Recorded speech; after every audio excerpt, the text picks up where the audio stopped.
சம்பந்தர், அப்பர், சுந்தரர், மாணிக்கவாசகர் என்று சைவ சமய குரவர்கள் 4 வழிகாட்டியாக நமக்கு அமைத்து கொடுத்தது. என்ன சொல்கிறது இதன் மூலம்? வயது முக்கியமே கிடையாது ஆன்மீகத்திற்கு என்பதற்கு சான்று சம்பந்தர். 3 வயதிலே ஞானப்பால் உண்டு எம்பெருமானை சித்தத்திலே முழுமையாக வைத்திருந்தவர். அப்படியே வாருங்கள், சுந்தரரை எடுத்து பாருங்கள். நீ எம்பெருமானையே அடைந்து விட்டாலும் சரி, அடைந்த பிறகும் உன் மனது தூய்மையாக தான் இருக்க வேண்டும். நீ கைலாயத்திற்கே சென்றாலும் கைலாயத்திற்கு போன பிறகு உன் மனம் ஆசையிலே அலைபாயும் என்றால் திரும்ப பூலோகம் வந்து பிறந்து ஆசைகள் அற்ற வாழ்வை அடைந்த பிறகுதான் மேலோகம் போவாய் என்பதை சுந்தரருடைய வாழ்க்கை நமக்கு குறிப்பிட்டு சொல்லி தருகிறது. அப்படியே திருநாவுக்கரசரை எடுத்து பாருங்கள். எம்பெருமான் எம்பெருமான் சிவபெருமான் சிவபெருமான் என்று எம்பெருமானுக்கு பின்னாலேயே போகக்கூடியவர்கள் உண்டு. பலர் சொல்வார்கள், இப்படி இந்த வயதிலேயே ஆன்மீகம் ஆன்மீகம் என்று அலைகின்றீர்களே, என்ன பயன்? 1000 துன்பங்கள் அடைந்ததுதான் மிச்சமே தவிர என்ன பயன் கண்டு விட்டீர்கள் என்று கேட்பார்கள். அதற்கு மிகப்பெரிய சான்று திருநாவுக்கரசர். திருநாவுக்கரசர் சமணத்திலிருந்து சைவத்திற்கு மாறிவிடும். சமணர்களுக்கு கோபம். ஏனென்றால் சைவத்திற்கு மாறிய பிறகு அவருக்கு வந்த சூளை என்கிற நோய் முழுமையாக குறைந்து போனது. சமணர்கள் என்ன நினைத்தார்கள்? இன்றைக்கு பலரும், அன்றைய காலத்திலே சமணர்கள் நினைக்கிறார்கள், அன்று பலருமே சமணத்தை நம்பி கொண்டிருந்தார்கள். திடீரென்று திருநாவுக்கரசர் சைவத்திற்கு போன பிறகுதான் அவருக்கு வந்த நோய் தீர்ந்திருக்கிறது என்பதை சமணர்கள் கேட்டால் எல்லோரும் சமயம் மாறிவிடுவார்கள் என்று பயந்து திருநாவுக்கரசரை பழி வாங்க வேண்டும் என்று நினைத்தார்கள். பல்லவ அரசரிடம் சென்று சொன்னார்கள், அரசே, திருநாவுக்கரசர் இப்படி சைவ சமயத்திற்கு மாறி இருக்கிறார், அவருக்கு தக்க பதிலடி கொடுத்தாக வேண்டும், தண்டனை கொடுக்க வேண்டும் என்று. அரசன் என்ன செய்ய வேண்டும்? 1000 பேர் 1000 விஷயங்களை சொல்லிக் கொடுத்தாலும் தன் மனது எந்த முடிவை எடுக்கிறதோ அதன் வழி நடக்க வேண்டும். ஆனால் பல்லவரசர் அப்படி செய்யவில்லை. சமணர்கள் சொல்லிவிட்டார்கள் என்பதற்காக திருநாவுக்கரசரை அழைத்தார். அவரை நீச்சறையிலே அடைத்தார்கள். அந்த அறைக்குள் நெருப்பு கொழுந்து விட்டு எரிந்து கொண்டிருக்கிறது. திருநாவுக்கரசரை அந்த அறைக்குள்ளே அடைத்து விட்டு வெளியே இரும்பு தாழ்பாலை போட்டு பூட்டு போட்டு விடுகிறார்கள். 7 நாட்கள் கழிந்துதான் திரும்ப வந்து பார்த்தார்கள். சொல்கிற போதே நமக்கு எப்படி இருக்கிறது? நெருப்பு கொழுந்து விட்டு எரியக்கூடிய ஒரு அறையிலே ஒரு மனிதரை வைத்திருந்தார்கள் என்றால் எப்படி எப்படி இருக்கும் என்று யோசிப்போம். ஆனால் அறைக்கு உள்ளே இருந்த திருநாவுக்கரசர் எப்படி தெரியுமா பாடினார்? மாசில் வீணையும் மாலை மதியமும் என்று பாடினார். அவருக்கு அந்த நெருப்பு சுடவே இல்லையாம். குளிர்ச்சி காலத்திலே தென்றல் காற்று வீசினால் அந்த தென்றல் காற்று நம் உடலை வருடுகிற போது நம் உடல் எப்படி சிலிர்த்து புத்துணர்ச்சி ஏற்படுகிறதோ அந்த சிலிர்த்த புத்துணர்ச்சியான குளிர் காற்று அந்த அறைக்குள் அவருக்கு கிடைத்ததாம். பாருங்கள் சிவபெருமானின் விளையாட்டை.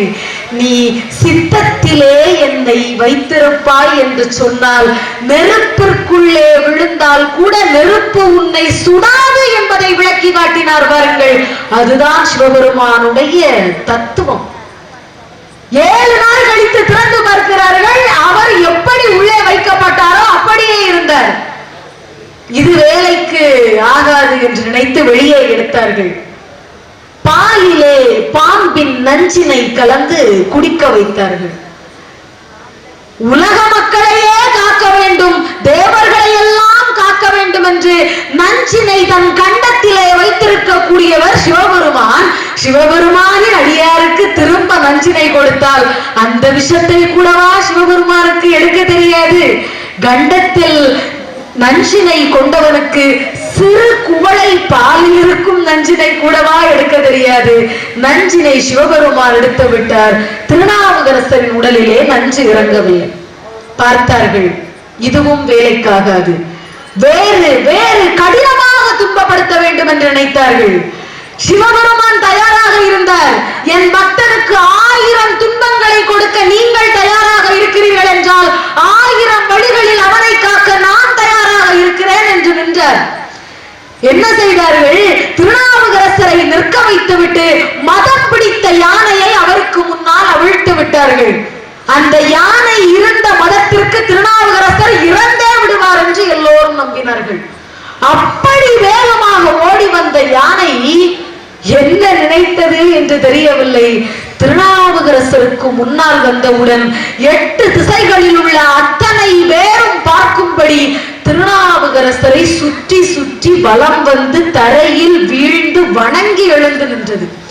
திகைத்து போனார்கள். அங்குசத்தை வைத்து அதனுடைய காதிலே குத்தவில்லை, பாகன் பக்கத்திலே இல்லை, எதுவுமே இல்லாமல் மதம் பிடித்த யானை எப்படி அடங்கி போனது? இன்னும் இன்னும் கொடுமைப்படுத்த நினைத்தார்கள். இறுதியாக பார்த்தார்கள், இவையெல்லாம் சின்ன சின்ன விளையாட்டுகள். கல்லிலே திருநாவுக்கரசரை கல்லுடன் சேர்த்து கட்டி கடலிலே வீசினார்கள். இப்போது முடிவே செய்து விட்டார்கள். திருநாவுக்கரசர் இறந்தே இருப்பார் என்று நம்பிவிட்டு அவரவர் வேலையை பார்க்க ஆரம்பித்து விட்டார்கள். திருநாவுக்கரசருக்கு சிவபெருமான் எப்படியும் தன்னை காப்பாற்றுவார் என்ற நம்பிக்கை இருந்தது. கடலுக்குள் சென்று என் உயிர் போய்விடுமோ என்று பயப்படவில்லை, என் பெருமான் நாமத்தை சொல்ல வேண்டுமே என்று யோசித்தார். பதிகத்தை பாடினார். கல் படகாக மாறியது. கல்லிலே கட்டப்பட்ட திருநாவுக்கரசர் படகிலே அமர்ந்து அதே கடலில் மிதந்து வருகிறார். பாருங்கள், எத்தனை பெரிய துன்பங்கள் வந்தாலும் சரி, சில நேரங்களிலே நாம் துவண்டு போவது உண்டு. என்ன வாழ்க்கை இது? என் பெருமானை எப்படியெல்லாம் வணங்கினேன், என் பெருமானுக்காக எத்தனை நாள் நைவேத்தியம் செய்தேன், எத்தனை முறை என் பெருமானுக்காக புதிய ஆலயங்கள் எல்லாம் சென்றிருக்கிறேன், அவன் முகத்தை பார்த்து எத்தனை முறை கண்ணீர் வடித்திருக்கிறேன். அப்போதெல்லாம் இறங்குவதை போன்று கருவறையிலே காட்சியளிக்கக்கூடிய அதே எம்பெருமான் நான் வீட்டுக்கு வந்த பிறகு என் பின்னால் எம்பெருமான் வருவான் என்று நினைத்து வந்திருப்பேன். பின்னால் சோதனைகள் அல்லவா வருகிறது. இது என்ன வாழ்க்கை? இப்படி ஒரு வாழ்க்கை வாழ வேண்டுமா என்று பலமுறை யோசித்திருப்போம். பலமுறை யோசிக்கக்கூடிய சந்தர்ப்பங்கள் நம்முடைய வாழ்க்கையில் வந்திருக்கும். ஆனால் சைவ சமய குரவர்கள் 4 திருநாவுக்கரசருடைய வாழ்க்கை 1000 துன்பம் வந்தாலும் சித்தத்திலே சிவன் நிறைந்திருப்பான் என்று சொன்னால் அத்தனை துன்பமும் அழிந்தே போகும் என்பதற்கு சான்றாக நிற்கிறார். அப்படியே மாணிக்க வாசகரை பாருங்கள், இன்னொரு சைவ சமய குரவர். அவர் திருவாசகத்திலே முதல் பகுதியான சிவபுராணத்தில் சொல்லியிருப்பார், கரம் குவிவார் உள்மகிழும் கோன்கடல்கள் வெல்க, சிரம் குவிவார் ஓங்குவிக்கும் சீரோன் கடல் வெல்க, ஈசனடி போற்றி எந்தையடி போற்றி தேசனடி போற்றி சிவன் சேவடி போற்றி என்பார். நீங்கள் சிவபெருமானுக்காக பெரியதாக ஒன்றும் செய்ய தேவையில்லையா? மாணிக்க வாசகர் சொன்னார், அதை வாங்கி கொடுக்க வேண்டும், இதை வாங்கி கொடுக்க வேண்டும் என்று எதையோ யோசிக்காதீர்கள். இதே கருத்தை திருமூலரும் சொல்லி இருப்பார். யாவர்க்குமாம் இறைவனுக்கு ஒரு பச்சிலை, யாவர்க்குமாம் பசுவுக்கு ஒரு வாயுரை, யாவர்க்குமாம் உண்ணும் போது ஒரு கைப்பிடி, யாவர்க்குமாம் பிறக்கு இன்னுரை தானே என்பார். அதாவது பெரிய பெரிய விஷயங்களை எல்லாம் என் பெருமான் எதிர்பார்ப்பதில்லையாம். திருமூலர் சொன்னார்,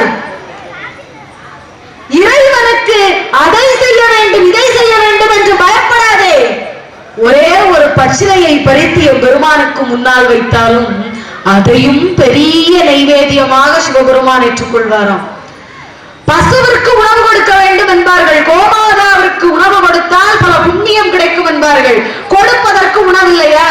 நடந்து செல்கிற போது நல்ல புல் 4 புல்லை பறித்து நீ கோமாதாவிற்கு கொடுத்தாலும் அது மிகப்பெரிய பலனை கொடுக்கும் என்கிறார். எல்லோருக்கும் அன்னதானம் செய்ய வேண்டும் என்று சொல்கிறார்கள். செய்வதற்கு கையில் பொருள் இல்லை, ஒரு பிடி உணவு போதும் என்கிறார் திருமூலர். யாவர்க்குமா உண்ணும் போது ஒரு கைப்பிடி என்றார். ஒரே ஒரு கைப்பிடி உணவு எப்படி ஒருவரின் பசியை ஆற்றும்? திருமூலர் என்ன சொல்லி இருக்கிறார் என்று யோசிப்போம். திருமூலர் அப்படி சொல்லவில்லை.